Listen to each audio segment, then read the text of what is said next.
Mile ভাই এটা কি করো তুমি? বাগানটা তোমার কলি ছাড়লো না, কলি দেখতেছে কলিটা কিরকম হইতেছে, মানে কলিটা আইতেছে আবার নতুন নতুন কলিটা ছাড়ছে। ও নতুন একটা তো ওইটা দেখো বাগান একটা নতুন নতুন গুলি ছাড়তাছে এবার। বাগান একটা এই ভূমিজ আছে। আচ্ছা আচ্ছা সারাটা বাগান ধরে না, আমি অল্প বেশি করছি না, আচ্ছা 2 ফুরা মাটি করছি আর কি। এই বিভিন্ন জায়গায় জায়গা আরো আছে, আমি এনে আলাই করছি। এই ফার মাটিটা কিনছি ধরুন বেশি দিন হয়েছে না। কয়দিন হয়েছে?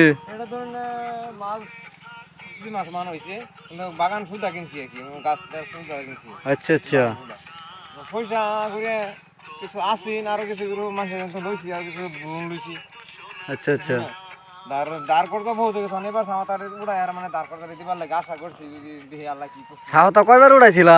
আর 2বার উড়াই আছি, এখন আরো ধরুন আর 15-20 দিন পর আরেকবার উড়াই যাই বুঝা যাইতেছে।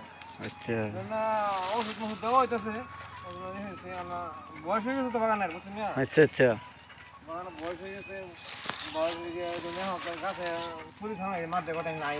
আচ্ছা আচ্ছা আর এই যে গুলমরিচ দরকার দেখা যায় কি হয়। আচ্ছা আচ্ছা যদি একটা পয়সা করে খাওয়া যাবে তারপর দেখি ওড়া হয় কিছু আঙ্গর হইটার সাথে কিছু সহায় করে যায়। এবার যদি মাল ওড়া হয় পরে দেখা যাবো, তাই না পয়সা নিবেন। হ্যাঁ আমরা আমার সঙ্গে পয়সা নিবেন, আমি